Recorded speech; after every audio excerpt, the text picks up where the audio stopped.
The French in North America starts off our reading, pages 30 through 42. The growing trade in beaver and fish stimulated the foundation of a colony in New France in North America. The French are there for the three F's: faith, fish, and fur. Just like the Spanish were there for gold, God, and glory.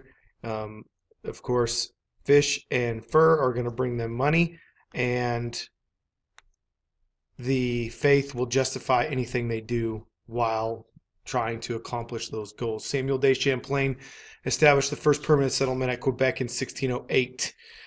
So the first settlement, 1608, on the St. Lawrence River, founded by Samuel de Champlain. The fur trade created a partnership between the Indians and French based on trade. They're not there to settle, they're there to make money.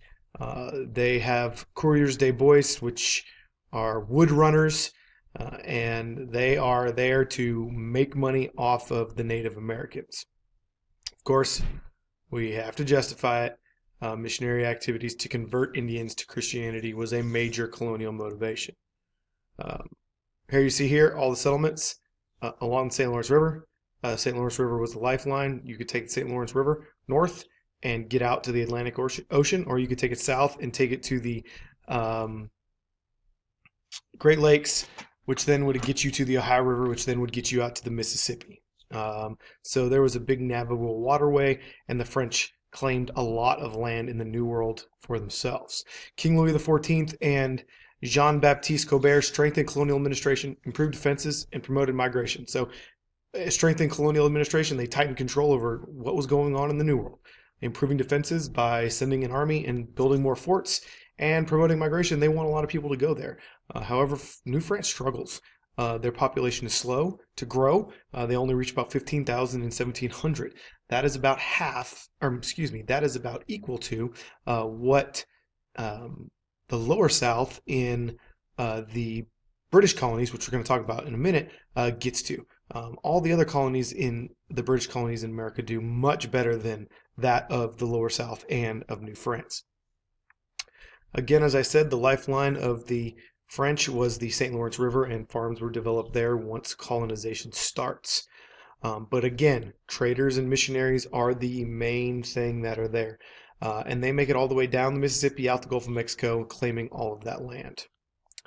An indentured servant, vocabulary word. An indentured servant is someone who is brought to the New World by the master, quote unquote, and he will serve 4 to 7 years in service to pay off the passage to America.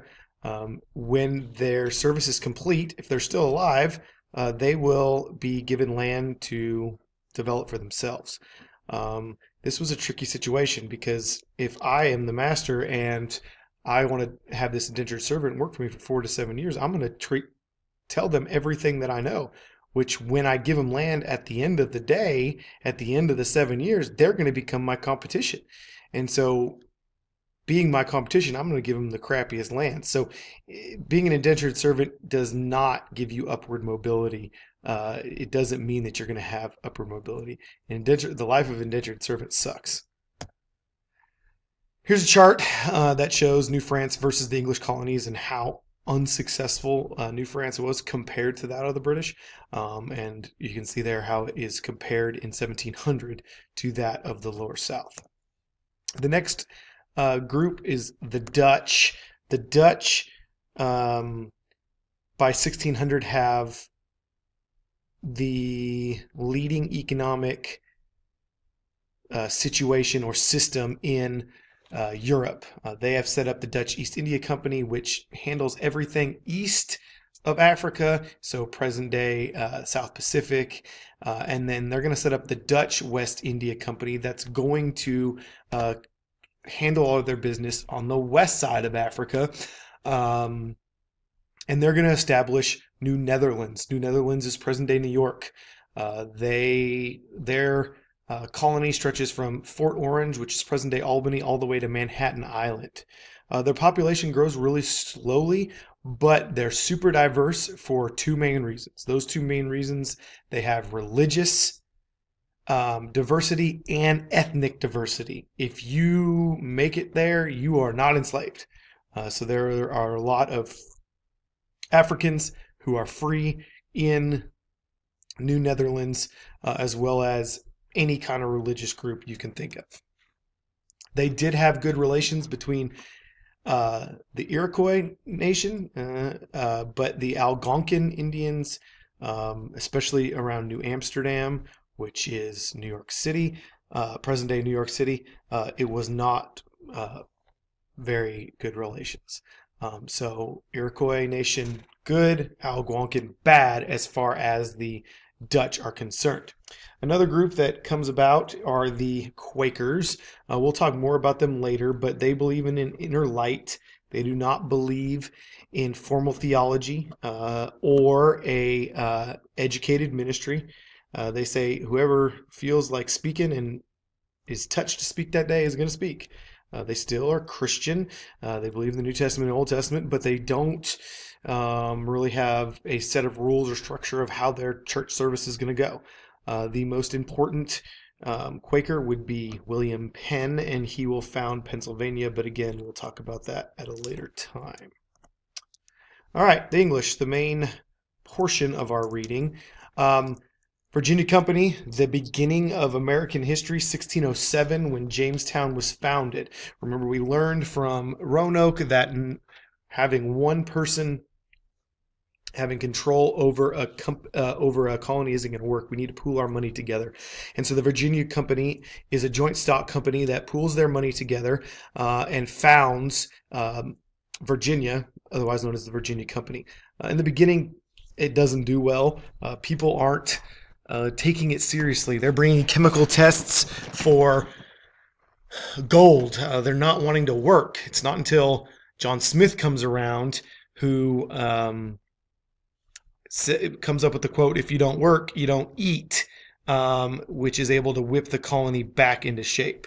You were told a lie as a child. Pocahontas did not marry John Smith. They get that fixed in Pocahontas 2.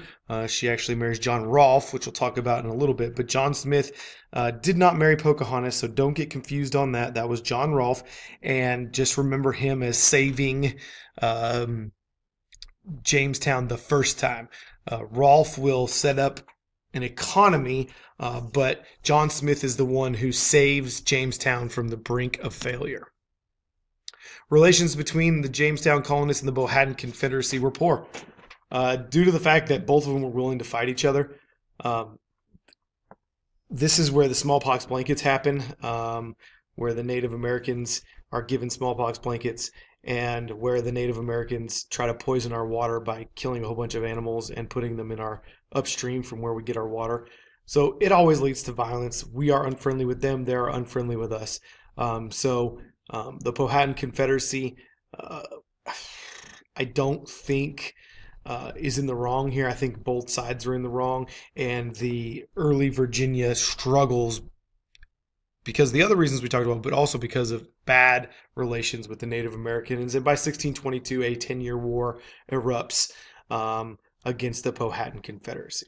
Again, I mentioned a joint stock company earlier. Joint stock company shareholders pool their money together. The three main joint stock companies are Virginia, Plymouth, and Massachusetts Bay. Don't forget those. Virginia, Plymouth, and Massachusetts Bay. Those are the three joint stock companies. The headright system. This was a way to get land in the New World. If you were able to pay for your passage to the New World, you would get 50 acres of land upon your arrival. Okay, House of Burgesses. I never learned this as the House of Burgesses. I always learned this as the Virginia House of Burgesses. That makes it easy to remember, because if you remember the Virginia House of Burgesses, and all you have to then remember is the first representative government in the colonies.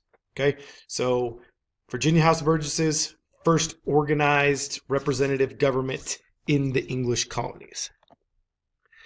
John Rolfe saves the day by getting his hands on Spanish tobacco. It was punishable by death. If anybody but a Spaniard had their hands on Spanish tobacco seeds, how we got them, we are not certain, but he started to grow tobacco and then passing around those tobacco seeds to the rest of the Virginia Company, and they grow like weeds and everybody wants tobacco. It shaped every aspect of colonial development. If you got in trouble, you were fined so many pounds of tobacco. And so people start making lots of tobacco. It is not the only colony that grows tobacco, but it is the main colony that grows tobacco. Indentured servitude, we talked about this before, so I'm not going to go over this slide, but most of the time it found freedom being a life of poverty following their indentured servitude. Tobacco, you can see in 1620 the millions of pounds of tobacco versus the price on the right-hand graph, and that, the millions of tobacco in 1700 is astronomical versus what the price is very cheap. So the whole idea was we're just going to produce more tobacco. More tobacco, we're going to get less price, but we're going to produce more tobacco. Maryland is a proprietary colony. It was given to George Calvert, aka Lord Baltimore, in 1632 as a place for Catholics, henceforth the name Maryland, but it was originally Mary's Land because Queen Mary was Catholic. Calvert was Catholic. He wanted to establish this colony for that, but he's going to end up having to have the act of religious toleration, which will allow all Christians into Maryland because not a whole lot of Catholics head out to colonize the New World. They stay in Europe. So most of the people that come to the New World are Protestants. And there you go. The reform and the first law calling for freedom of worship for all Christians was the act of religious toleration. Maryland was also a tobacco colony. Again, proprietary colony. Again, one person, quote unquote, owns the land, runs the land. There are a bunch of other proprietary colonies, but for this lecture, you just need to remember that Maryland was the only proprietary colony. Puritans, we talked about them last lecture. And there's the Act of Religious Toleration in 1649, ending only Catholicism in Maryland. Lord Baltimore. Funny guy. Tobacco. Labor needs determined the population of the Chesapeake colonies, largely young and male. It's hard work, life is tough. Disease limited population growth, family size, and life expectancy. You live till be about the age of 40, 45 if you're lucky. Immigration, people coming in, were the only means of expanding the population in the 17th century. Because of those deaths and immigration, there were unusual household, various combinations of step parents and children. You know, if I married my wife, she had children, she passed away, the first thing I need is I got to have another wife. And they were marrying young, so I may have a wife that is only a few years older than my children. She's going to have my children, and then I die, and now she has stepkids, and she needs a husband. It's just a big mess. The household was very different in the Chesapeake colonies. Indian populations declined as well, which also created increased isolation, and they want to stay away from the colonists. The Native Americans are going to stay away from the colonists as much as possible so they don't have to deal with the colonists because disease is a big deal, as we have talked about. And that's our lecture for 30 through 42.